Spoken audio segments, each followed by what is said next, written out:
He was a war hero and a dashing Greek-born prince, brimming with boundless energy and ambition. He's a very unflappable sort of character.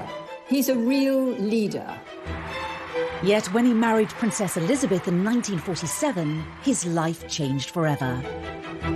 And when she was crowned queen, his role became to serve and support her.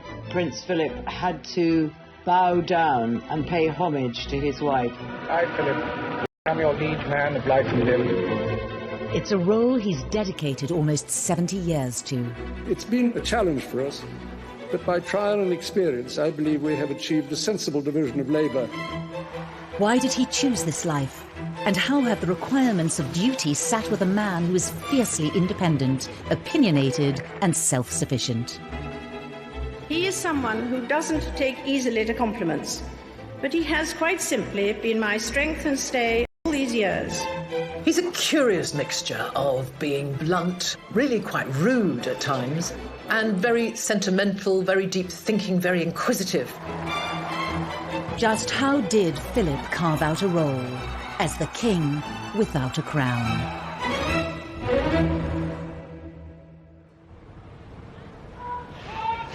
August 2017, and in the forecourt of Buckingham Palace, Prince Philip, the Duke of Edinburgh, is undertaking his last solo public engagement before retirement, a parade of the Royal Marines. He is 96 years old. It's over 70 years after his first official outing. In those years, he's packed in over 22,000 such events. He's been admirable in every sense and completely supportive of the Queen, and she would be the first to say that she really would have been very difficult to do it without him. There is this sense that she's only really been able to be as successful on the throne because she's had Prince Philip by her side supporting her.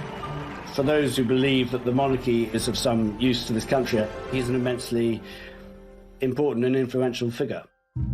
It's been a long, strange journey for the boy, born a virtually penniless prince of the Greek royal family in 1921. The thing about Prince Philip is that he never really had a home, or at least not for very long. Although he was born in Corfu, on the kitchen table, he wasn't there for very long and the family went into exile. They lived in Paris until he was about 8, but then when his mother became ill, his father decided to kind of close down the house. He suffered so much. His mother had been locked up in an asylum, his father had been an unfaithful man, and pretty much left Philip to fend. They just pushed him around like a parcel. Relatives and benefactors paid for his schooling in Scotland. And then, influenced by his mentor, Lord Mountbatten, the young Philip opted for a naval career, enrolling at the Training Academy in Dartmouth. Health and muscular control are still important branches of naval training. The disciplined military environment suited Philip's temperament and provided some stability, something his own family had been unable to do. He was a very outdoorsy person. He loved playing cricket. He enjoyed running. He was always very competitive, so he enjoyed sport as long as he won. Philip became a star cadet and was an obvious candidate to entertain the two young princesses, Elizabeth and Margaret, when their parents, the King and Queen, came to visit. While they were at the captain's house, in walked Prince Philip, who sort of suggested that they go outside. Princess Elizabeth was enraptured, and she never really took her eyes off him for the whole visit. She was just entranced by him. She was 13, he was 18, and he was this glamorous, handsome young Viking naval cadet about to go off to war. I mean, how was that not going to win the heart of this young girl? There was no way that she wasn't going to fall in love with him. But with war in Europe starting only months later, events soon took over their budding friendship as Philip sailed off to do battle. He saw action as an officer on HMS Valiant in the Battle of Matapan in the Mediterranean in 1941, where the British fleet trounced the Italian Navy. He acquitted himself with great sort of bravery and great quickness of thought, and he was definitely seen as one of the rising stars. And as the war drew to an end, Philip fully expected to continue his rapid promotion through the naval ranks. He certainly had a good war, and of course a young, good-looking naval officer who'd had a good war Absolutely the epitome of everything that was respected, respectable and wonderful come 1945. He's peculiarly well suited for the Navy. I mean, seamanship and navigation and everything came naturally to him. But also he absolutely loved naval life. It was a family for him. And on the home front, his friendship with Princess Elizabeth, who was by now 19, had turned into a fully fledged romance. Not everyone was happy with this turn of events. The courtiers, the household, the royal family, even the government, there was a feeling that he just wasn't the right character for the job. It was said that he was ill-tempered. Harry on a knife edge as George received royal duties earlier than expected, but she has no tasks. Prince William and Kate Middleton have been told their children might have to take on royal duties earlier than expected, according to a royal expert. Although she is looking forward to her forthcoming Platinum Jubilee, the Queen is 95 years old and no longer in the best of health following a scare last year. Prince Harry and Meghan Markle stepped down from their frontline royal roles in 2020 and moved to California shortly afterwards. Due to the allegations against him, which he emphatically denies, Prince Andrew has stepped down from frontline royal duties. Princess Elizabeth was packed off with her parents on their 1947 tour. To step in for the Queen when needed. In some ways, they are an advert for the future of the monarchy. However, according to royal expert Daniela Elza, it will be difficult for the Cambridges to predict the level of public interest in the monarchy after the death of the Queen. Therefore, William and Kate will be faced with some difficult choices about how and when to bring their three children, Prince George, Princess Charlotte and Prince Louis, into the limelight. Came the Writing in the New Zealand Herald, Ms. Elza argued that the monarchy needed the Cambridge children to take a more prominent role in order to shore up public support. She said, the palace needs the public to buy into the concept of a monarchy, which is why any growing disinterest is so dangerous for them. To shore up public support for the royal family, they will need all hands on the royal deck. The palace will have to deploy their most beguiling and adorable asset. Philip slipped into his new namely role, the Cambridge supporting his Three. fiancée, Princess For Kate, Elizabeth, on who her has from day official one duties. tried to instill as much normality into her family's life as possible. The Duchess of Sussex may feel more of the weight of the world and feel her energy is more weakened than normal. He was the Meghan Markle and semi-destitute Prince Harry are prince who bracing had won for the hand of the contradicting most experiences eligible when bride it in comes to their Europe, if not the relationships and world. partnerships And this with it, year. an invitation He to is join bound a to have secure and happiness settled while his family. wife will face Very mental different from his struggles. own chaotic upbringing. Celebrity astrologer But as he Kyle was to Thomas find predicted out, what is in the store for decision the to Duke marry and Duchess Princess of Elizabeth Sussex for came at a 2022 and price. 2023.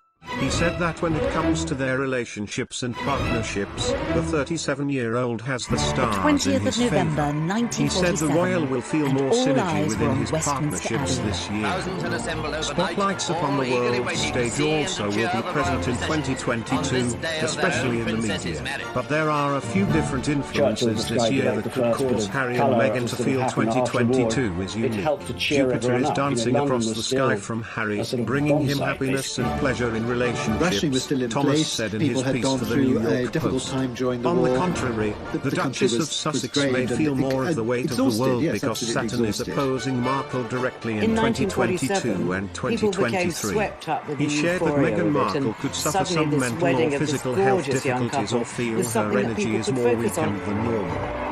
She could also feel that she's being more distant this in her beautiful partnerships, wedding, but with a the lovely key to gown solving and this is that she bridesmaids, needs to and speak all the up. things people had If she missed does, in she'll the get the 40s love, and the late support, 30s. and aid that she needs, he said. But when it came Thomas to compiling added the that guest Saturn list, will also there was venture one across the decision sky that for the Duke indicated of just how Sussex from sensitive the 2023 establishment until was to Philip's 2026. background. This could cause him some challenges for his energy, not invited health, to the wedding and because they partnerships were during married to that quite time. high-ranking However, German he is officers, and certain one a that the member of couple the will SS. make it through as His long as father they died work during the together. war. Once they So get the only through that, member of his they'll be family stronger there was than his ever mother. before. Thomas said that Prince Harry and Meghan Markle can do anything they want as long as they It put was a their decision mind that and heart deprived to him it. of family He even support on the predicted big that day. their marriage will last long because the I romantic think sizzle he was a plus the little long-term hurt, but stability it was needed to probably the last right forever decision are because there present. was He still said that very, they can very strong balance and anti-German reflect each feeling in other this country. while still being It true must to have been their very own difficult for him, but I individuality, guess while he just still being went with the flow, basically. Certainly there's no evidence of any arguments about it. There was a sort of feeling that he was up against it. He had a sort of fight on his hands during the early years of his marriage, and to sort of establish himself, find a role for himself and a role in the country, really. Every father will understand this father's pride and delight in his young son. And almost a year later, Charles, the heir to the throne, was born. But for Philip, there was another indication of where the real power lay. It had been decided by Churchill and others that the couple's children wouldn't take his family name, Mountbatten, but hers, Windsor. He said, you know, I'm nothing but a bloody amoeba. Some sort of happier compromise might have been found, but I think it definitely, you know, it created problems in the marriage, I think. Now, Prince Philip did actually argue against this, so I think it was an unhappy moment for him. As life settled down, Philip faced the question, what was his new role? He made a few tentative forays onto the public stage. Boxing at the Royal Albert Hall, and the Duke of Edinburgh was the guest of honour at the London Boys Club Championships. I'd like to say how delighted I am in that capacity to see this hall so full of people, obviously well-wishers of the London Federation of Boys Clubs and of the Boys Clubs throughout Great Britain. But what he really wanted was to continue his highly successful naval career, and that meant a stint as an instructor. Lieutenant Mountbatten returns to the Naval Training Centre at Corsham, where he's an instructor at the Petty... It wasn't his thing. He wanted to be out there, commanding on active service. So desk jobs, teaching, administration, that really wasn't the job he wanted. Malta greets the arrival of Princess Elizabeth. His luck changed when he was posted to Malta in 1949.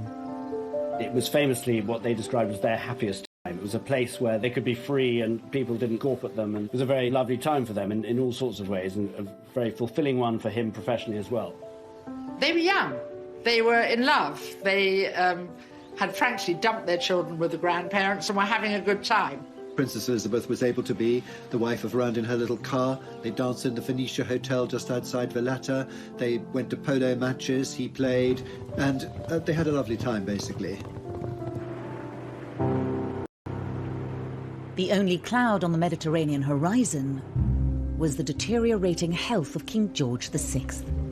The nation's concern at His Majesty's illness is reflected in the crowd of loyal sympathisers gathered in the rain outside the palace to offer their own personal tributes. The King's health broke down very soon after the war. There were state visits when Princess Elizabeth had to make his speech, when the Queen Mother would be greeting, as it were, the King of Norway, and the King didn't even leave his room. So the ill health of the King curtailed Prince Philip's naval career. Philip tried to reconcile being pulled in two directions at once, a desire to continue with the naval career he obviously loved, and the duty to support his wife. The Duke of Edinburgh, who of course holds the rank of Commander, Royal Navy, went to Chatham to unveil the World War II extension to the Naval War Memorial. I'm particularly proud to do this because, like all of us who served in the Navy during the war, I lost many friends and shipmates who are commemorated here. As the King's health worsened, Philip's dual role became increasingly difficult to balance. It was decided the young couple should undertake a tour of the Commonwealth in place of the King. When you look at the pictures of the King bidding farewell to his daughter, people must have wondered a little bit whether they would ever see each other again. Although Elizabeth and Philip were deputising for the King, they didn't necessarily know how ill he was. I think that both Elizabeth and Philip thought that he would continue, although much weakened in health, for many years to come. And it was while the Duke and Princess Elizabeth were staying in a lodge in Kenya that news came through which changed Philip's life forever. The death of George VI was a huge shock. Prince Philip looked as though the world had ended. It meant the end of his free life, really, and this was a sort of moment which he knew was going to happen at one stage, but he had sort of... And it fell to Philip to break the news to Elizabeth. Prince Philip took the Queen for a walk, and that's when he told her that she'd become Queen. Elizabeth had always been so devoted to her father, and to tell her in the middle of a tour that her father was dead and she had to go back to be Queen must have been a quite devastating job. The tour was abandoned and the couple returned to the UK, leaving their old lives behind in Africa. They flew back almost immediately, and there's that very poignant pictures of the Queen coming down the steps in black, as a young queen almost coming to claim her kingdom. For Philip, this was the moment when he realised that he was now going to be consort, and his role now was to walk 2 steps behind the Queen. And it was really a very difficult moment for him. I think it would have been difficult for many men in the 50s to have to walk behind their wives, to be the consort, to be the support. Had he been allowed to continue with his career, he might very well have reached the position of the most senior man in the Navy, because people who sailed with him did think that he had the talent possibly to have become First Sea Lord on his own merits.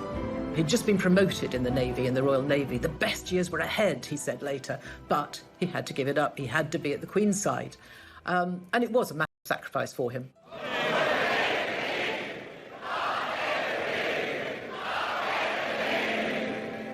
Just over a year later, Queen Elizabeth was crowned in Westminster Abbey.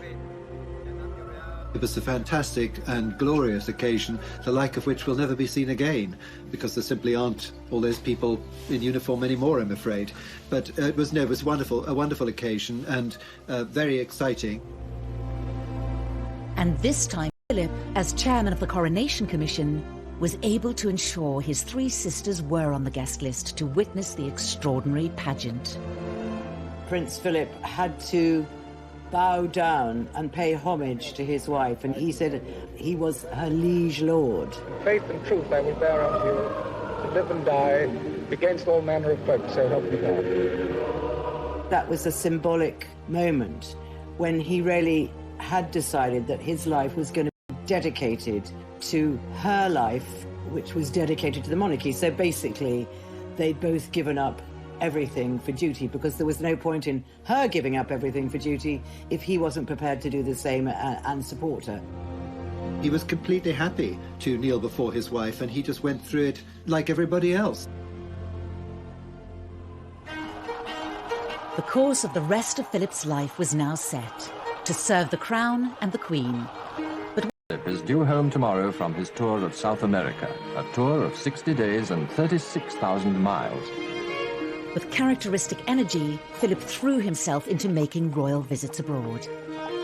He was never going to be the sort of person who would be happy sort of just slinking away to Balmoral or Sandringham and sort of spending his life shooting pheasants and, pottering around the farm. So he developed a useful role promoting British business and technology. He goes to nuclear reactors, goes to glass-blowing factories making all kinds of products all over Britain. Philip had a really personal interest in the technology and intricacies of business and manufacturing. When Prince Philip first started making tours of inspection, his thoroughness was often inclined to startle. But now we're used to his rather specialised approach, and we see him here showing his particular interest in industry. Where he became very effective was going out and about and giving speeches, and his speeches were widely admired and sort of reported on the press. Ladies and gentlemen, it is clearly our duty as citizens to see that science is used for the benefit of mankind. For what use is science if man does not survive? There's a sort of impatience in him, which is impatience with people who are stuck in their ways. He's innately curious, and I think that's a great attribute, actually. He's a man with acquired wisdom on very, very many subjects. And there's one initiative virtually everyone agrees was a great idea. The Duke of Edinburgh's award scheme proves that the life of modern youth isn't all pop music, long hair and punch-ups. He recently presented gold awards to 127 girls and over 750 boys. Since its launch in 1956, over 6.5 million young adults have developed their confidence and skills by taking on physical, social and charitable challenges in their desire to earn a bronze, silver or gold award. Just got to talk to these young people who come from every walk of life and find out what they've done and the excitement they've done, the adventures they've had getting these awards, to realise that it is a great achievement that he started this scheme, and it's very much of his character. The presentation took place in the gardens of Buckingham Palace, something of a thrill for all the youngsters. Whatever his personal feelings and frustrations, Philip was reconciled to his role supporting the Queen, was father to 4 children, and the monarchy seemed secure for another generation. Philip's life seemed as settled as anyone's could be in his extraordinary position. But soon the settled life would be tested to its very limits, and the test would come from inside his own family.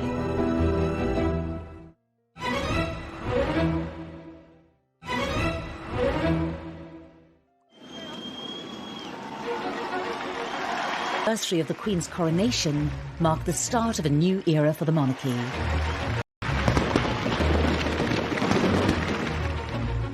The year before had seen the Duke of Edinburgh and the Queen welcome the birth of their first grandchild to Princess Anne. But thoughts soon turned to Charles, the heir to the throne.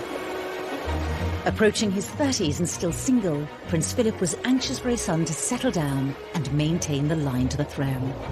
It was his father who had made all the decisions about the children during their lifetime. He very much was the one in the family who wore the trousers. So I think the fact that the role fell to him to give him a kick up the backside, to say now was the time, he couldn't just swan around with any number of pretty girls on his arm.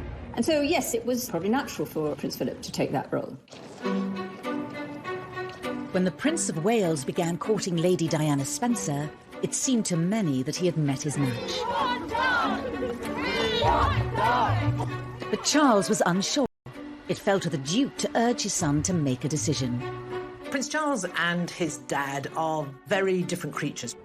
He's a pragmatist, and Charles is a romantic.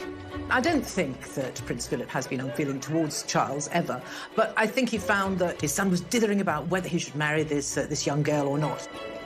There came a point when Prince Philip told Prince Charles to get on with it. And that is how a letter was written to Prince Charles. And what it actually said was, this girl is running a gauntlet every day of press and things. If you are going to marry her, I think it would be a good idea to get on with it. And if you're not, then probably it would be kinder to say so now, rather than to leave this thing in a limbo. Prince Charles felt himself to be very pressurised into it. 11 a.m., Buckingham Palace. The beginning of a day to remember for Prince Charles, Lady Diana, and for quite a lot of other people too. Jolted into action by the Duke of Edinburgh, Charles proposed to Diana in February 1981. The two were married just 5 months later to the delight of the nation and millions around the world. But to Prince Philip's dismay, Charles and Diana's honeymoon period would be short-lived. The strains in their relationship were fully exposed during their trip to South Korea last month. The distance between them could not be disguised. The papers dubbed them the Glums.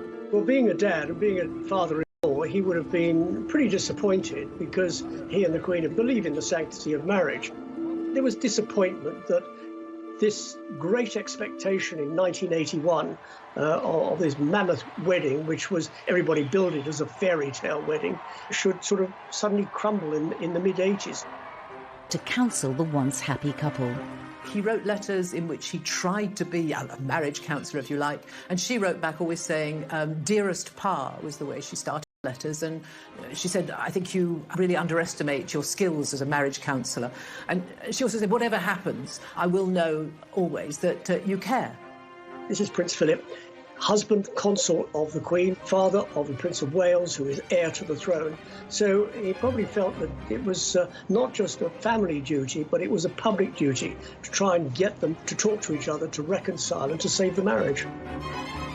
No two marriages are quite alike. I think that the main lesson that we've learned is that tolerance is the one essential ingredient of any happy marriage. It may not be quite so important when things are going well, but it is absolutely vital when things get difficult. Despite Prince Philip's attempts to mediate, Charles and Diana separated in 1992. It is announced from Buckingham Palace that, with regret, the Prince and Princess of Wales have decided to separate. It was just one of a series of marital setbacks to hit the royal family that year. The Yorks' apparent separation leaves two young children in an unprecedented position so close to the throne. To see your children go their separate ways and to suffer and to do so publicly, it was very difficult for them. Probably a little frustrated that they just couldn't get on with it, because that's the kind of man he is. He's a man who gets on with things. I sometimes wonder how future generations will judge the events of this tumultuous year. The marriage finally cracked amid rumours the princess had been secretly meeting the dashing naval commander Tim Lawrence. He was exasperated that all these things were going on within the family, none of which was the fault of the Queen or Prince Philip, but was having repercussions on the Queen in that the media was saying, well, why can't she control her family? Well, if your son is 40-something, you don't tell a 40-year-old how to behave. You hope that they're going to be able to do it themselves. It has turned out to be an annus horribilis. But after the breakdown of 3 of their children's marriages, in November there would be yet another blow to the Queen and the Duke of Edinburgh. There are no words that can describe this scene. The sky aglow above Windsor tonight as 1,000 years of history takes flame. The Windsor Castle fire was a huge personal tragedy for the Queen. It's a much-loved home, and I remember being there and watching her in the courtyard the morning after the fire, walking amongst the smouldering timbers, and I felt really sorry for her. She seemed like a rather sad old lady at that moment. But things got worse because the government said that they would pay, the taxpayer, in other words, would pay for the repairs at Windsor. Why should we pay? Government don't pay, we pay. The Queen and Prince Philip were dropped into it, beyond their necks, right up to their eyebrows. With the Queen at the centre of press and public criticism, she would need Philip in his dual role as husband and consort more than ever. Philip was in Argentina when the fire broke out, and he spent long hours that evening on the phone to the Queen, trying to comfort her because she was absolutely distraught by what was happening. Philip decided he would take a leading role in the restoration project, and it's just the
sort of thing that a practical man like he could get on with really well, and oversaw practically all of it.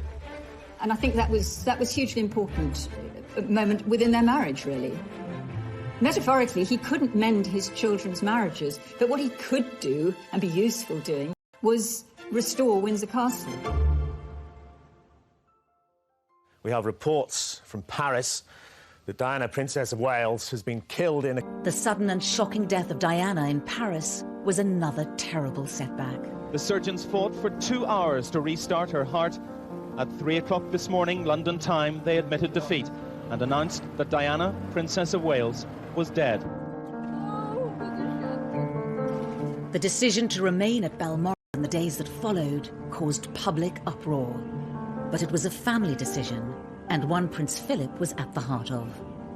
The Queen and Prince Philip took the view that when Diana died, the children who were already at Balmoral should stay at Balmoral, and that the family should hunker down together in Scotland, looking after those boys and wrapping their arms around them. Philip would have been very instrumental in them staying up in Scotland, because he would have known the way a boy gets over stuff is doing stuff, activity, climbing a tree, and also running, physical exhaustion, so they would actually sleep at the end of the day. All of those things would have been part, if you think about it, of the training that Philip had had. He's always done exercises all his life, and I think he would have thought this is what might help the boys through the next couple of days. When they did eventually come down to Buckingham Palace, someone handed a bouquet to the Queen and said, "Look after the boys." And he said, "Well, that's exactly what we have been doing. That's what we've been doing." He was very much the grandfather then, and he continued to nurture and guide William and Harry through those dark days following Diana's death. These people are waiting to see the People's Princess pass by on her last journey, and the royal family are at the gates of Buckingham Palace waiting to do exactly the same thing. Just as it was behind closed doors in Balmoral, Prince Philip's role would be just as pivotal on the very public day of Diana's funeral, as millions watched around the world. I wondered where the Duke of Edinburgh was when I saw the gates of Buckingham Palace. I should have thought of it. He, of course, going to walk to a gentleman of 75 years old. Philip played a very big part in the way the funeral played out. Charles Spencer wanted to walk behind the cortege himself on his own. And the two Charleses fell out over this. And it was solved and sorted by Prince Philip, who stepped in and said, "Look, I will walk as well." And as a result, the two Charleses, the two boys, and Prince Philip all walked that long walk from St James's Chapel to Westminster Abbey. There was controversy over whether or not the boys should walk behind their mother's coffin. There was some pressure, I think, from Downing Street that they should be seen to do so. And in the end, will you walk? And so they did walk behind their mother's coffin, something that Harry to this day feels was not right for such a young lad, and was very traumatic for him. But there is a moment when the coffin passes under an archway of horse guards, and you can see, I think, Philip just put a little reassuring hand on William's shoulder. He was there by their side and giving them some very important and much-needed strength. Prince Philip is known as having this gruff, get-up-and-go side to his character, but he also has a very emotionally intelligent and sensitive side, especially to family things, because he had a very tough childhood himself. So I think because of that experience, it actually makes him more, not less sensitive to dealing with family problems. Toward the end of yet another tumultuous royal year, the Queen gave a speech on their 50th wedding anniversary, reserving special and rare public praise for her husband and consort. He is someone who doesn't take easily to compliments, but he has quite simply been my strength and stay all these years. And I and his whole family, and this and many other countries, owe him a debt greater than he would ever claim, or we shall ever know. When tragedy has struck, or when the monarchy has looked as though it was going through a rocky period, that's where Philip has really come into his own. He's a very unflappable sort of character. He's a real leader and a tower of strength. The Duke had been instrumental in helping the Windsors navigate the most turbulent years of the Queen's reign. And thankfully, brighter times were ahead. By 2002, the dark clouds over the royals lifted, as the British people came out in their millions to celebrate the Queen's Golden Jubilee. Prince Philip was, as ever, by her side to share in this momentous occasion. If ever the monarchy came close to real serious difficulty, it was during the 90s. But really, by 2002, the reception that the Queen got for her Jubilee just made all of that decade's disaster go away, really. For Prince Philip, as the strength and stay of the monarch all of these years, he wanted a milestone himself, and 50 years on the throne was significant for him as her partner and right-hand man. He also enjoyed seeing the crowds, so he was very much in tune with those who were coming out well-wishing and enjoying it on behalf of his wife. And suddenly it seemed like they were having a royal renaissance. The royal family's popularity was at a high, thanks in no small part to the Duke of Edinburgh's unerring support. But fresh challenges would be just around the corner for the Queen's loyal consort. The reign moment of reckoning for Prince Philip.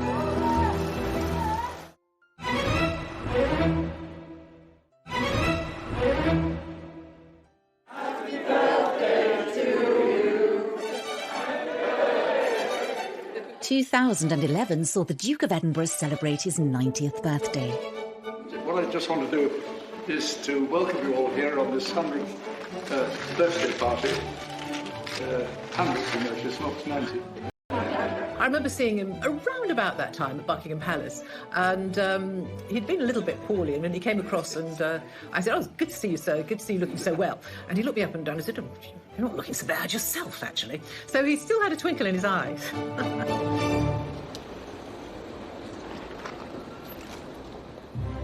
The Queen had a fitting birthday gift lined up for her husband, awarding him the post of Lord High Admiral of the Navy. Philip, Duke of Edinburgh, as we seek thy blessing upon him as Lord High Admiral. Obviously, he'd much rather have stayed in the Navy and earned that title, but he knows that that wasn't to be. He had another job to do, and that job which he took on and which he's adhered to all these years is simply to support the Queen in everything she does, first and foremost. Although when asked that, I mean, he said, regrets? What's the point of regrets? You know, there's no point in regret. See, practical man, no point in regretting. This is what it is. Get on with it. Nothing typified the Duke getting on with it more than the rain-soaked Diamond Jubilee of 2012. But on this occasion, Philip's dedication to duty came at a price. He stood there in the rain, as did the Queen.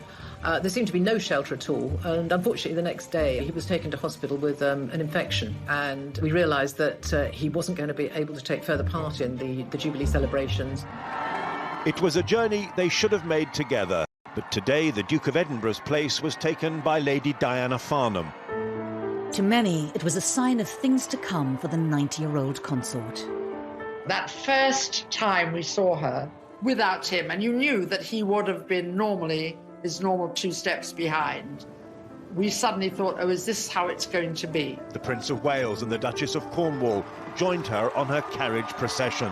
But Prince Philip should have been there, and it did not feel the same without him. In 2017, the Duke of Edinburgh brought the curtain down on over 65 years of royal service. At one of his last engagements, someone said, "Oh, I'm sorry to hear you're standing down." He said, "I'll stand up." He was feeling physically that maybe he should take it slower. But stand up he did. For the last of his stints as royal consort. And again, it was one of those days, if you hark back to 2012, that river pageant, it was chucking it down.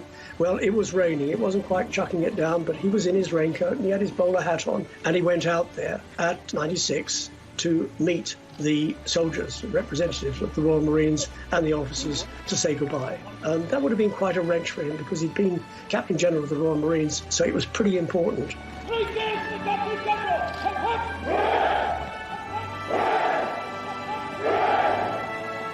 He doesn't do misty-eyed. He doesn't get a lump in his throat. He's not that emotional. But, you know, there is life at the end of the tunnel, and giving one job up and going off to do something else. And doing something else was sorting out the Sandringham estate. And it was near the Sandringham estate in 2019 that there was to be another unscheduled public appearance for Prince Philip. As he was driving out, the sun was in his eyes. He didn't see a car coming from his right, and as he drove out, he was hit by that car. And the Range Rover was knocked on its side and sent hurtling over to the other side of the road. Surprise, surprise, and by miracle, that Prince Philip got out of that car with just a few scratches. I remember writing a story saying that he had walked into his private secretary's office shortly afterwards and asked him for a plaster, and then only really told him about the accident when it was sort of coaxed out of him. So it was made more of a big deal than perhaps Prince Philip wanted it to be at the time. Luckily, the other passengers were not very badly hurt, but it was a moment of reckoning for Prince Philip, who by that age of 97 was quite old still to be driving. He apologised, and I think he has said he will no longer drive on public roads. But since then, there's been a picture of him driving on Windsor private roads. So you can't just get this man down. I mean, he's not going to up his independence. This is who he is. And I rather admire him for that. The British public has long loved Prince Philip because of, and sometimes despite, his colourful character.